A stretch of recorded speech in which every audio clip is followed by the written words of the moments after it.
من الشيطان الرجيم. سبحان الله.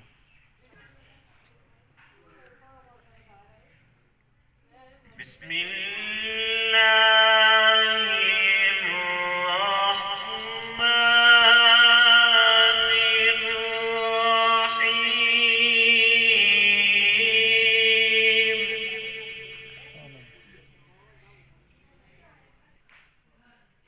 ما كان على النبي من حرج فيما فرض الله له.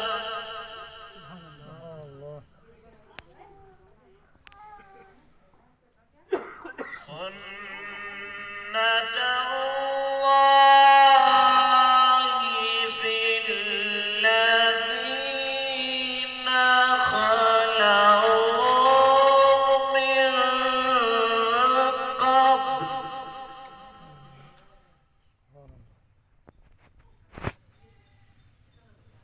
وكان أمر الله قدرا مقدورا.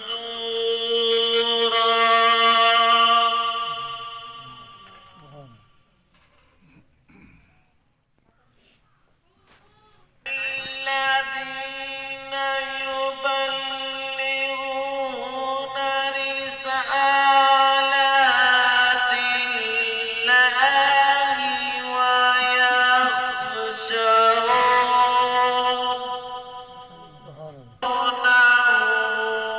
ولا يخشون أحدا إلا الله.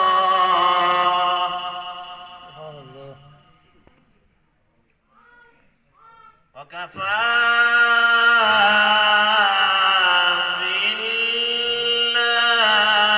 بالله حسيبا.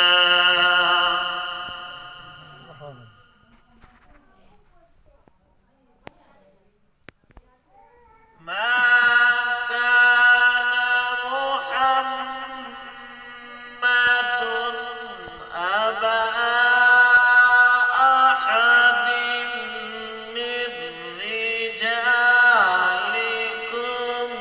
ولكن رسول الله وخاتم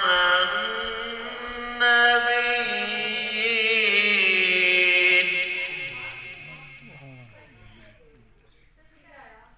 وكان الله بكل شيء عليما. صدق الله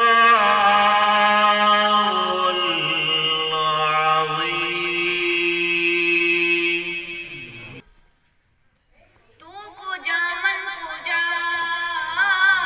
تو پوجا من پوجا، تو پوجا من پوجا، تو پوجا من پوجا. تو امیر عرب میں فقیر عجب، تو امیر عرب میں فقیر عجب. تیرے گن اور یہ لب میں طلب ہی طلب، تو عطا ہی عطا. تو پوجا من پوجا، تو پوجا من پوجا. تو حقیقت میں صرف احساس ہے، تو سمندر میں بھٹکی ہوئی پیاس ہے. تو حقیقت میں صرف احساس ہے، تو سمندر میں بھٹکی ہوئی پیاس ہے. میرا گر حق پر اور تیری راہ گزر، میرا گر حق پر اور تیری راہ گزر. سدرۃ المنتہا تو کو جا من کو جا، تو کو جا من کو جا.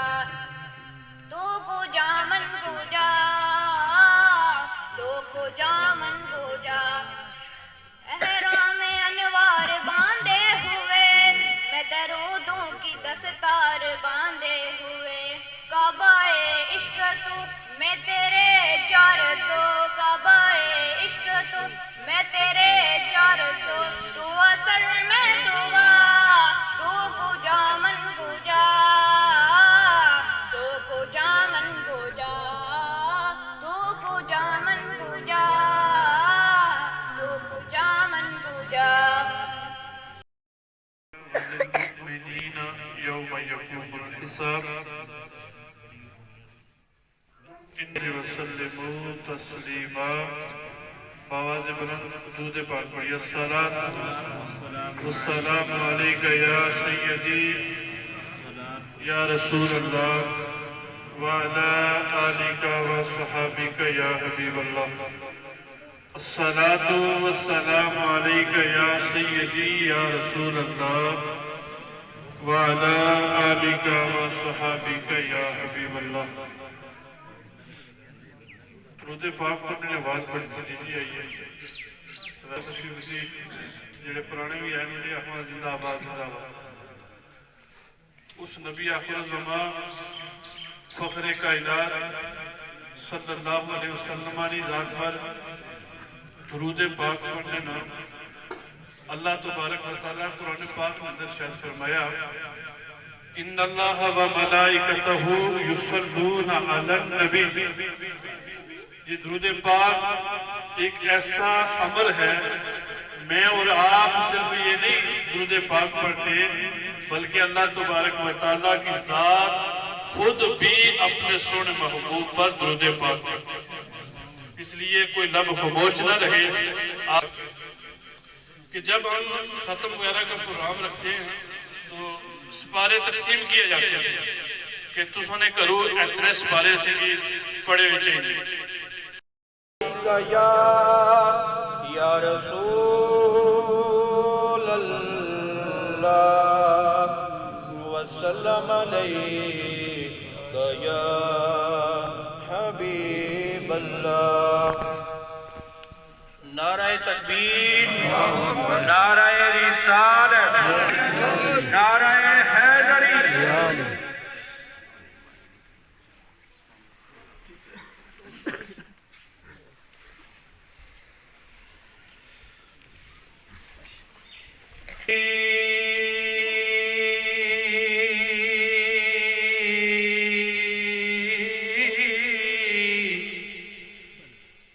دل نہ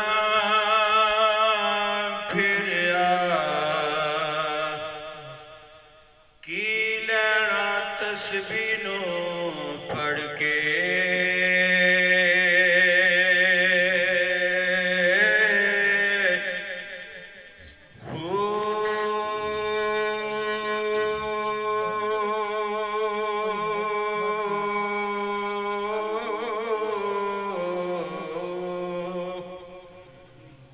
علم پڑھیا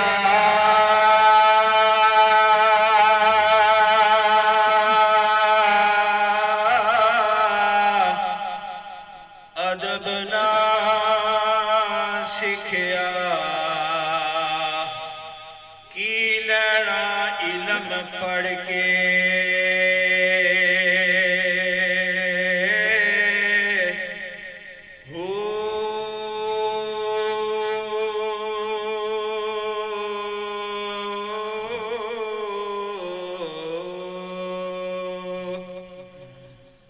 چلے کٹے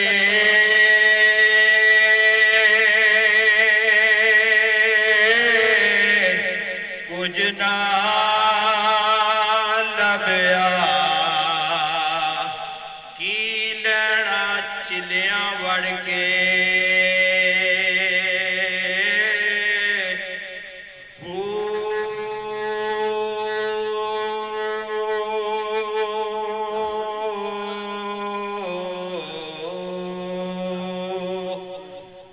جاگ بنا دودھ نہیں جمدے پاویں لال ہوئے گڑ گڑ کے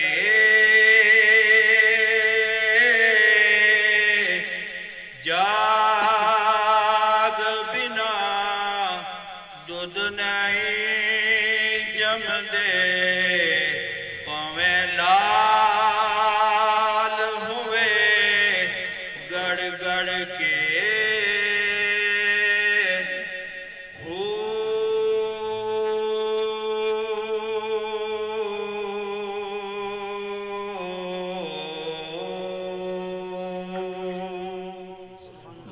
افضل ذکر لا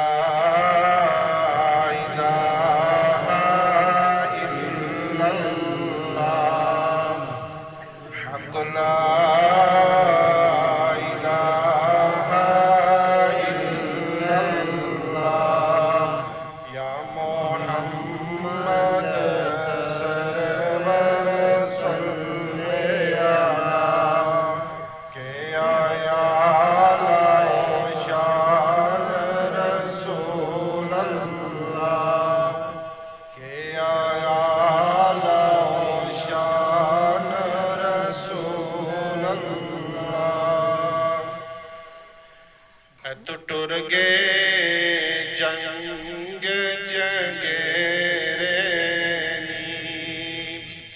ہے تو ٹر گئے جنگ جنگیرے جا قبراں لائے ڈیرے جا قبراں لائے ڈیرے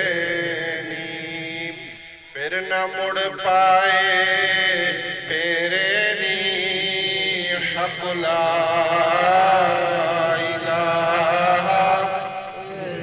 الا اللہ حق لا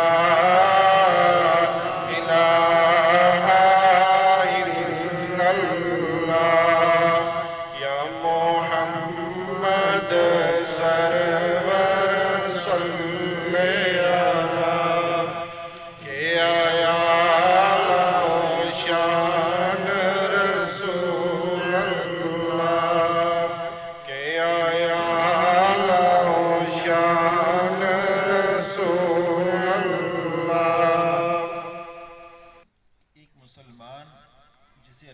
اسلام عطا فرما دیتا ہے جو کلمہ پڑھ لیتا ہے اب اس کو کرنا کیا ہے کلمہ تو اس نے عطا فرما دیا وہ ہم نے پڑھ لیا مسلمانوں کے گھر میں پیدا ہو گیا اب ہماری ذمہ داری کیا ہے کیا بس اتنا ہی ہے کہ پیدا ہو گئے تھے مسلمانوں کے گھر ماں باپ نے مسلمانوں والا نام رکھ دیا تھا کان میں اذان دے دی تھی تھوڑے بڑے ہوئے تو نکاح ہو جائے گا یا ہو گیا اور جب موت کا وقت آئے گا دنیا سے رخصت ہوئے تو چار لوگ ایک تختے پہ رکھیں گے اور غسل دیں گے اور اس کے بعد کفن پہنائیں گے اور جنازہ پڑھ کے دفن کریں گے پھر اس کے بعد چوتھے کا ختم ہوگا پھر 15ویں کا پھر 40ویں کا اور پھر سال بعد ختم ہوگا تو بس یہی اسلام یہی ہے یہ چیزیں اسلام کے اندر ہیں اس کا انکار نہیں لیکن ایک مسلمان کی جو ذمہ داری ہے ایک مسلمان کے ذمہ کلمہ پڑھنے کے بعد جو کام ہوتے ہیں وہ سارے کے سارے کرنے اس کے لیے ضروری ہے اور مسلمان یہ بات جانتا ہے اس نے سن رکھی ہے کہ ہمارے ذمہ دو قسم کے کام ہیں ایک کام وہ ہیں کہ جو اللہ تعالیٰ کے حقوق ہیں جن کو ادا کرنا ہمارے لیے اس لیے لازم ہے کہ ہم اللہ تعالیٰ کے بندے ہیں ان کو حقوق اللہ کہتے ہیں مثلا نماز ہے تو اللہ تعالیٰ کا حکم ہے اور ہم نے نماز پڑھنی ہے یہ اس کا حق ہے اب پڑھیں گے تو اجر پائیں گے ثواب پائیں گے اور اگر نہیں پڑھیں گے تو کل قیامت کے دن پوچھا جائے گا روزہ جو ہے وہ اللہ کا حکم ہے یہ رکھنا ہے اگر رکھیں گے تو اجر ہے ثواب ہے اور نہیں رکھیں گے تو کل قیامت کے دن پوچھا جائے گا زکوٰۃ ہے تو کسی بندے کے پاس اگر اتنا مال موجود ہے کہ اس پہ 1 سال گزر جاتا ہے اور شریعت کہتی ہے کہ اس پہ زکوٰۃ بنتی ہے وہ زکوٰۃ دے گا آج کا معاملہ ہے اگر کسی کے پاس اتنی دولت ہے کہ اس پہ زکوٰۃ کے بعد حج فرض ہو رہا ہے تو وہ زندگی میں ایک بار فرض حج کرے گا انہوں نے یہ کام اس طریقے کے ساتھ کیا کہ اس کی مثال نہیں ملتی جنگ ہو رہی تھی اور جنگ کے اندر بہت سارے صحابہ کرام جو ہے وہ زخمی ہو گئے یا آپ نے کسی اور انداز سے سنا ہوگا جس اعتبار سے میں سنا رہا ہوں اس اعتبار سے آپ نے شاید کبھی توجہ دی ہے یا نہیں دی وہ زخمی جو ہوتے گئے نا تو وہ ایک طرف کرتے کچھ لوگ معمور تھے کہ تم نے ان لوگوں کو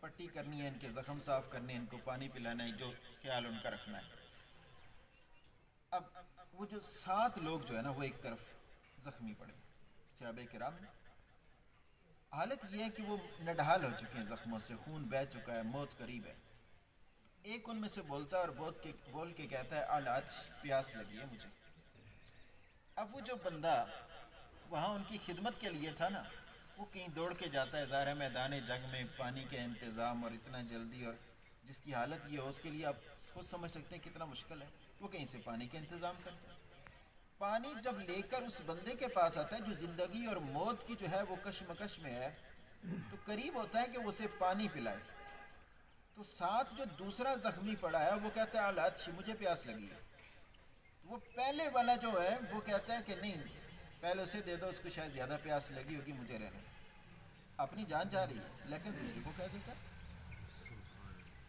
اب دوسرے کے پاس پانی لے کے گیا، قریب تھا کہ وہ دوسرا پانی پیتا، اس کے قریب لے کے گیا تھا، تو تیسرا جو ساتھ تھا اس نے کہا لاش مجھے پیاس لگی ہے، اس نے کہا مجھے رہنے دو، اس کو پانی پلا دو، اس کو زیادہ لگی ہوگی، یہ زیادہ زخمی ہے۔ وہ پانی لے کے تیسرے کے پاس چلا گیا، وہاں بھی معاملہ یہ ہوا کہ ابھی تیسرے نے پانی پیا نہیں تھا، پانی اس کے پاس پہنچا، قریب تھا کہ وہ پانی پی لیتا، چوتھا بول پڑا، اس نے کہا کہ مجھے پانی دے دو، الچ پیاس لگی ہے، تو تیسرے نے کہا نہیں اس کو دے دو۔ چوتھے کے پاس گیا تو قریب تھا وہ پانی پیتا، تو پانچواں بول گیا، پانچویں کے پاس گیا، قریب تھا کہ وہ پانی پیتا، تو چھٹا بول گیا، چھٹے کے بعد جب ساتواں نے کہا نا، چھٹے کے پاس پہنچا تھا تو ساتواں بولا، اس نے کہا کہ اللہ مجھے پیاس لگی ہے، اس نے کہا مجھے رہنے دو یار، اس کو دو، یہ زیادہ زخمی ہے۔ لیکن جتنی دیر میں وہ چھٹے بندے سے ساتویں بندے کے پاس گیا نا، اتنی دیر میں ساتویں بندے کی روح نکل گئی تھی۔ چھٹے نے اپنا کام کر دیا، لیکن ساتویں کے پاس پانی پہنچنے سے پہلے پہلے اس کی جان نکل گئی۔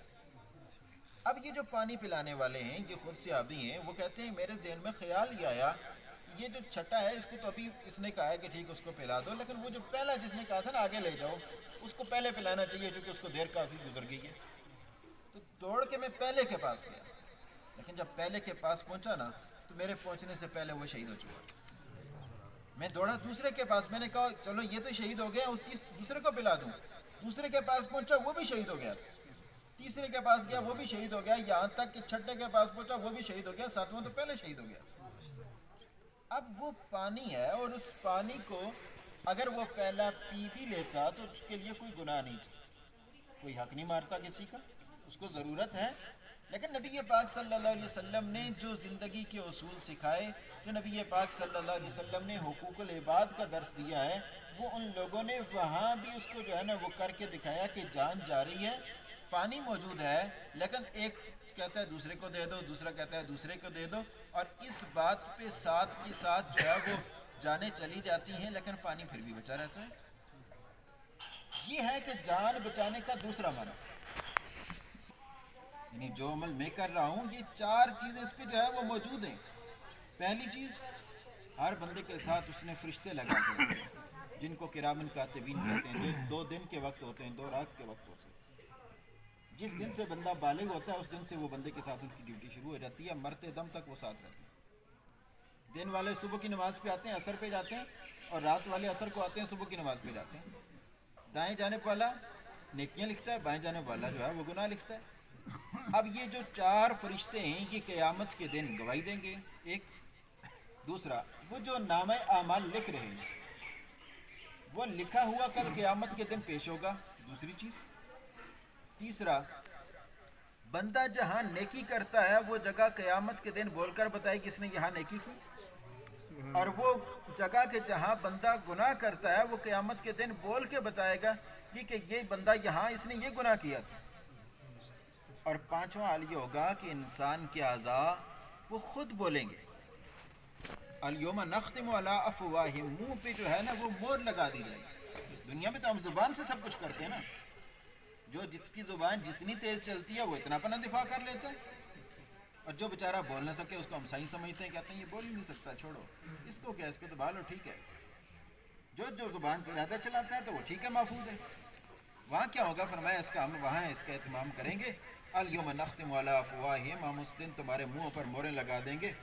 ہوگا کیا؟ پھر ہاتھ بولیں گے، پھر پاؤں بولیں گے، پھر جسم کے اعضاء بولیں گے، پھر آنکھیں اور کان بولیں گے کہ ہاتھ کہیں گے ہمارے ذریعے یہ گناہ ہوا، ہمارے ذریعے یہ نیکی ہوئی، اور پاؤں کہیں گے یہ نیکی کی طرف اس طرح گیا تھا، گناہ کی طرف اس طرح گیا تھا، کان کہیں گے یہ نیکی اس نے اس سے کی، کیسی اعضاء بول کے بتائیں گے۔ فرشتوں کی گواہی 1، نامہ اعمال جو لکھا جا رہا ہے 2، جہاں بندہ نیکی یا بدی کرتا ہے 3، اور یہ اپنے انسان کے اعضاء بول کر بتائیں گے، اس کا جسم بول کے بتائے گا۔ تو یہ 4 چیزیں تو پورے ایک نظام کے تحت اس نے مقرر رکھی ہوئی۔ تو دوسری چیز یہ ہے کہ بندے کا جو مال ہے وہ دوسرے سے محفوظ ہونا چاہیے، دوسرے کی جان بھی محفوظ ہو، اس کا مال بھی محفوظ ہو۔ اگر میں مسلمان ہوں، آپ مسلمان ہیں، تو پھر ہم سے کسی دوسرے مسلمان کو کوئی خطرہ نہیں ہونا چاہیے، اس کی وجہ سے میری جان خطرے میں ہے، اس کی وجہ سے میرا مال خطرے میں ہے، اور اس کے ساتھ اسے یہ بھی ہونا چاہیے کہ اگر اللہ نہ کرے کوئی ایسا وقت آ گیا میری جان پر، تو میری جان بچانے والا یہ مسلمان موجود ہے۔ اگر میرے مال پر کہیں نقصان کا وقت آ گیا تو یہ بندہ جو ہے نا وہ میرا نقصان جو ہوگا اس کو جو ہے نا وہ روکنے کی کوشش کرے گا. یہ حق ہے، اگر یہ ادا ہوگا تو پھر حقوق العباد ہیں.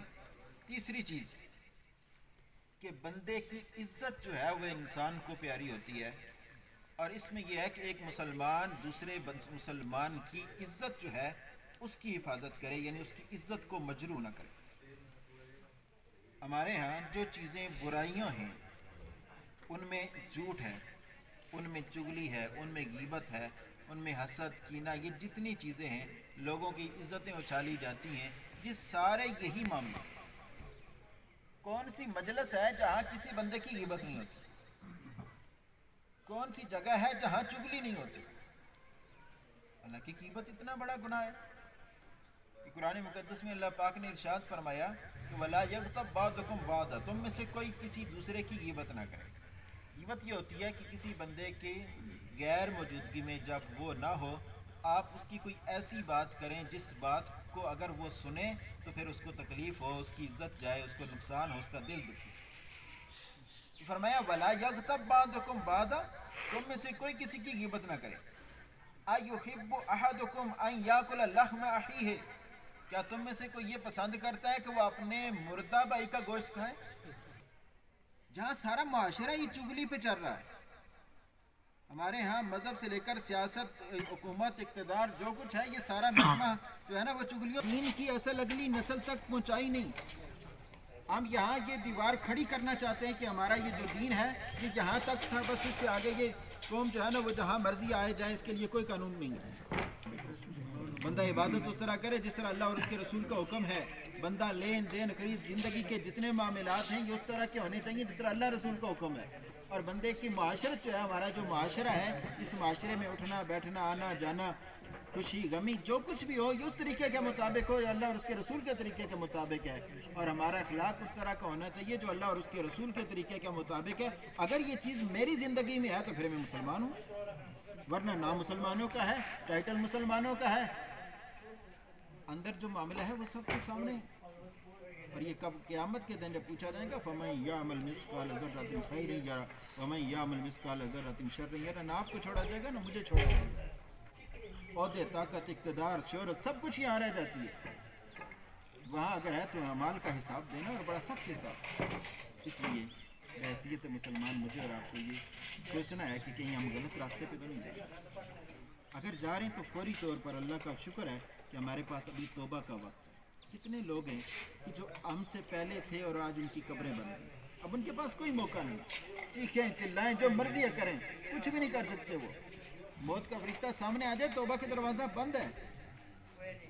اور عجیب بات یہ ہے کہ جہاں تک ہر کوئی مدد کر سکتا ہے وہاں تک تو جو ہے وہ ہر بندہ تیار ہوتا ہے، لیکن مرنے کے بعد کوئی بھی تیار نہیں ہوتا. کہ بندہ جنازے پہ اور وہ کہے یا اللہ جتنے میں نے جو ہے نا وہ میرا ایمان اس کو دے دے، ایسا تو بھی نہیں. ماں باپ بہن بھائی کوئی ہے قبر میں اترنے کو تیار؟ وہ تو حال یہ ہے کہ مردہ دفن کرنے کے بعد 10 منٹ قبر پہ کوئی نہیں بیٹھتا. 10 منٹ قبر پہ کوئی نہیں بیٹھتا. حضور تو فرماتے ہیں جب اپنے مردے قبر میں دفن کرو تو اس کے بعد اتنی دیر تک وہاں رکو جتنی دیر تک اونٹ ذبح کیا جاتا ہے، اس کا گوشت جو ہے وہ تقسیم کیا جاتا ہے، اتنی دیر رکو. ہمیں کسی باوے سے کوئی محبت نہیں ہے، ہمیں مرے ہوئے بھائی سے کوئی محبت نہیں ہے، ہمیں اپنے مرے ہوئے بیٹے سے کوئی محبت نہیں ہے، ماں بہن اور بیٹی سے کوئی محبت نہیں ہے. ہمیں محبت ہے تو اس سے کہ کون بندہ آیا ہے مجھے ملنے کے لیے، میں اسے مل لوں. رسم و رواج ہم نے یہ بنائے ہوئے ہیں. ایک شخص اگر جو ہے نا وہ اکیلا ہے، ماں باپ کی اولاد، جنازہ جب ہوتا ہے نا جنازے کے بعد لوگ اس کو ملنا شروع کر دیتے ہیں. ایک ہی بیٹا ہوتا ہے ماں کا یا باپ کا، باپ دفن ہو جاتا ہے لیکن بیٹے کو قبر کے کنارے پہ کھڑا ہونے کا موقع نہیں دیتے. اتنا ظالم معاشرہ ہے ہمارا، اتنے ہم رسومات کے اندر گر چکے ہیں. اکیلا بیٹا تھا نا، اس کا کام تھا نا کہ وہ ماں کی قبر پہ کھڑا ہوتا، خود دفن کرنے میں شریک ہوتا. نہیں کر سکتا تھا، چلو اسے تجربہ نہیں ہے، کم از کم دیکھتا تو صحیح میری ماں کا آخری وقت کیسے گزرا، باپ کا آخری وقت کیسے گزرا. لیکن اسے میں نے روک لیا ہے. میں اسے گلے ملوں گا، کہوں گا ہائے افسوس، آپ ملیں گے ہائے افسوس. 500 بندہ جنازے پہ ہے، اگر 500 بندہ ملے تو کتنے منٹ لگیں گے؟ اس دلدل میں ہم پھنس چکے ہیں. وجہ کیا ہے؟ وجہ یہ ہے کہ ہمیں ہماری ترجیح میں نہیں شامل تو اللہ اور اس کے رسول کا دین شامل ہے. اور اگر یہ شامل ہم کر لیں تو سارے پریشانیاں ساری جو ہے نا وہ چیزیں ختم ہو جائیں گی. اللہ تعالیٰ مجھے اور آپ کو حق کہنے کی توفیق عطا فرمائے اور اس پر عمل کی توفیق عطا فرمائے. جو کچھ میں نے کہا ہے خالصتاً اللہ کی رضا کے لیے کہا ہے. نہ میرا مقصد یہ ہے کہ میری تقریر کے بعد آپ کہیں کہ بڑی اچھی تقریر ہوئی ہے. نہیں, میرا یہ مقصد ہے کہ کوئی جو ہے وہ کہے پتہ نہیں کون سی باتیں کر رہے تھے. آپ سارے خوش ہو جائیں, میرا کوئی فائدہ نہیں ہے اگر اللہ اور اس کا رسول خوش نہ ہو. اور اگر اللہ اور اس کا رسول خوش ہو جائے, آپ سارے ناراض بھی ہو جائیں تو مجھے اس کی کوئی پرواہ نہیں ہے. وآخر دعوانا الحمدللہ.